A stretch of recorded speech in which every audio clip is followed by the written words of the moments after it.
Once again, welcome back to the Financing Simplified Podcast. It's Anthony Venuti here with In Touch Mortgage Solutions, and we're back again with Daniel Sessa, continuing our conversation that we had.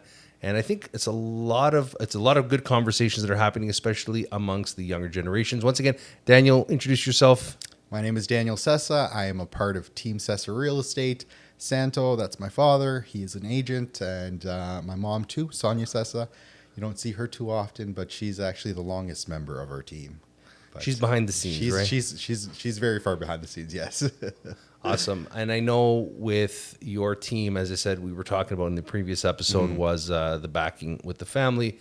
And I know that, as you're venturing off and getting into the industry, we're talking a little bit off camera about young buyers and some of the concerns, especially in today's market. Fill me in on what you're seeing with your boots on the ground. So what we're seeing is that people are just having, I don't have to say it again, but people are having a hard time trying to buy. What do you have to qualify at now? What would you have to qualify at? Well, right now with the rates being up, you're looking at everything's around the 6% mark. So you're qualifying at 8%. Yeah, and we're seeing on the ground with our clients, and we have a wide array of clients. We're lucky that we have, people that are just getting into the housing market with, let's say a studio, to people that are retiring and selling off their, big house. But so we have a wide array of clients, and we're seeing that the ones that are right at the beginning of their home ownership journey are just having such a difficult time trying to justify the prices, right? The interest rates have gone up. Prices have not come down enough where they can comfortably afford to get in.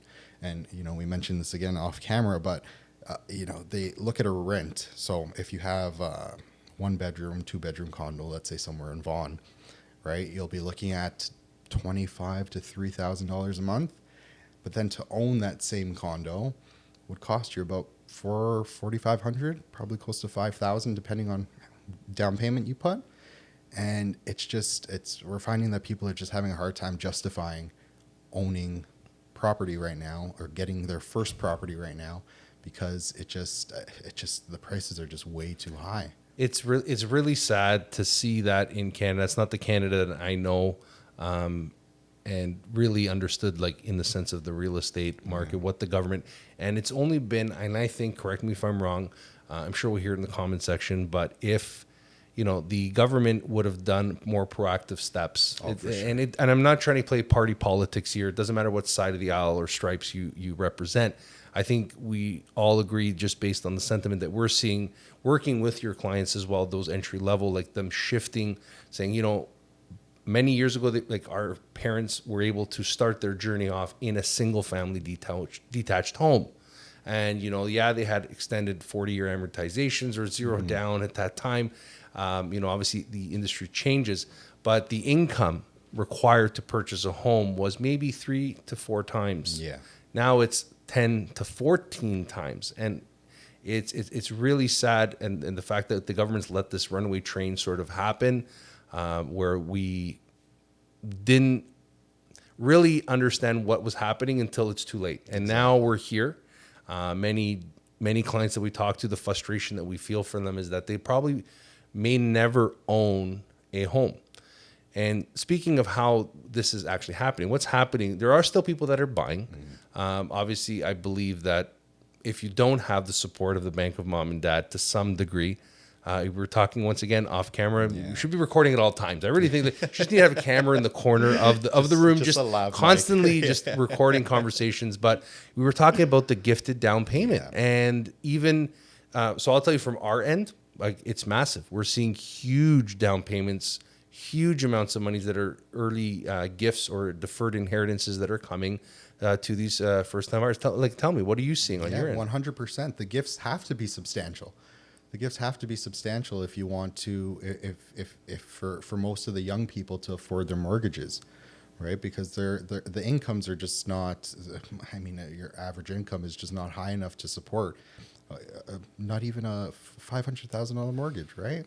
No. So it's the gifts we're seeing massive gifts that are really helping people get into the market. And I mean, if the parents can help, if someone can help them, great for them. But a lot of people, unfortunately, don't have that kind of support.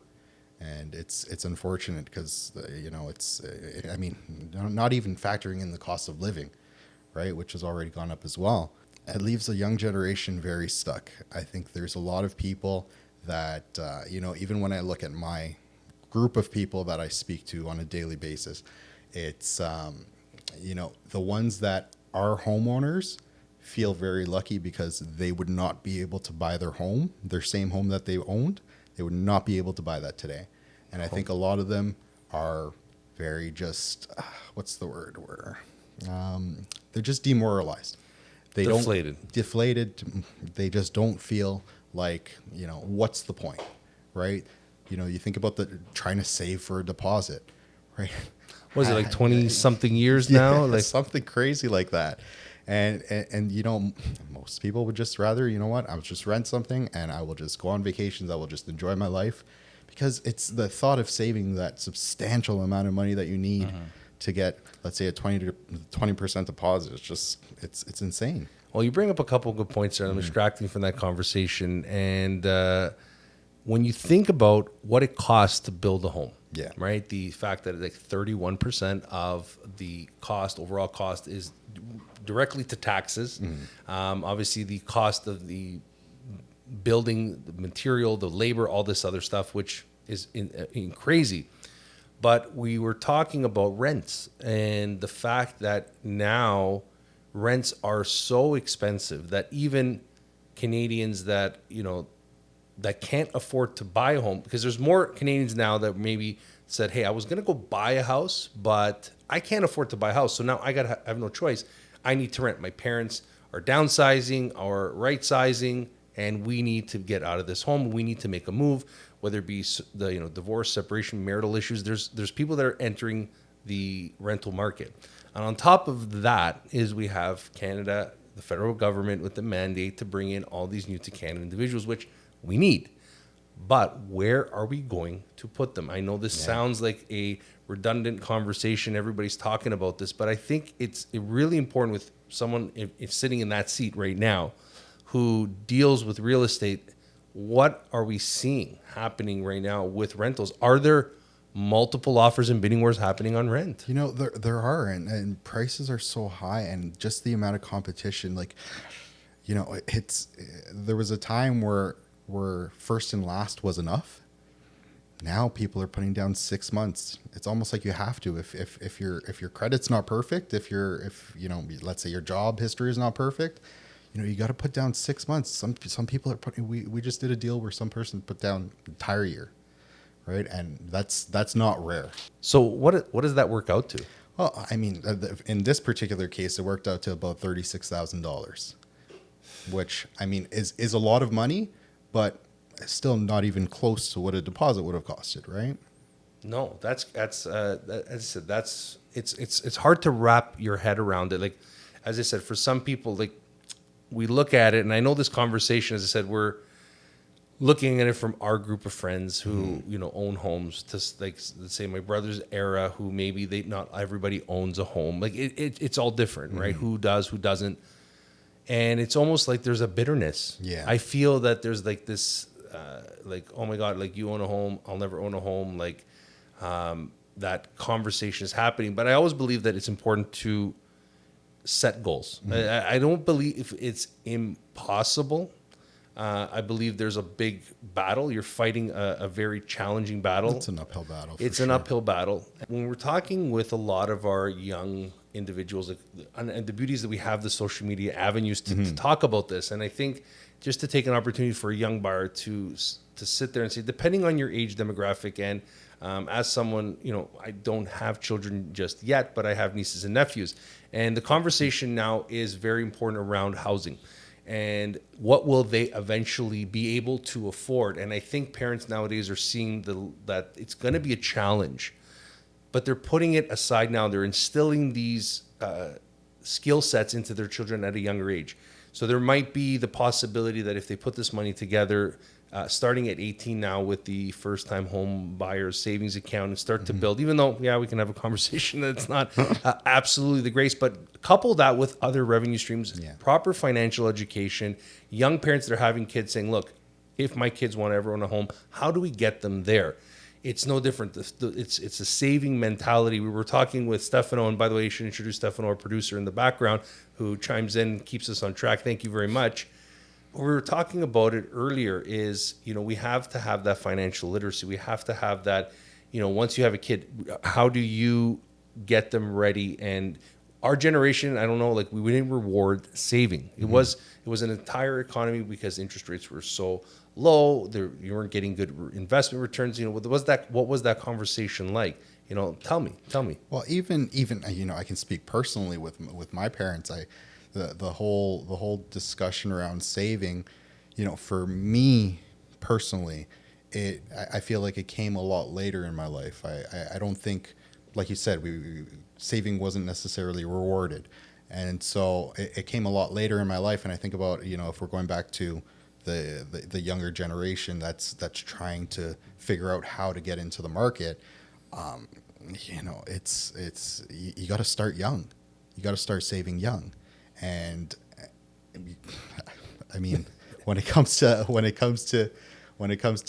being young and having some money, right? It's difficult, but you have to, you just need that proper guidance, I think. As a certified OCT teacher, that's maybe should have gone in, and I have done financial literacy programs, and I have gone into schools to talk about this. I think it's the generation today actually going into some of these classrooms. I think this is a good side note. Mm-hmm. They actually are learning from their parents, because more and more people nowadays, I remember, and I'll use this example. When I first got in the industry, not many people had a real estate or investment property. It was very isolated to those with, maybe more money, more wealth, whatever the case was. Then it became the concept where, oh, look, this person's buying, I'm going to start buying. And now the younger generation is almost actually becoming a lot more savvier, whether it be through technology or because of their upbringing. I remember, like, as a family coming from immigrants, right? They came here, they rented for a while, maybe with the hopes that their children would be able to own one day. Are we going to go back to that? Like, is it like maybe there might be a generation, unfortunately, where people will have to rent, and then if their children become educated in the sense of financial literacy, like everyone will learn, obviously technology, YouTube, AI, all this stuff is great.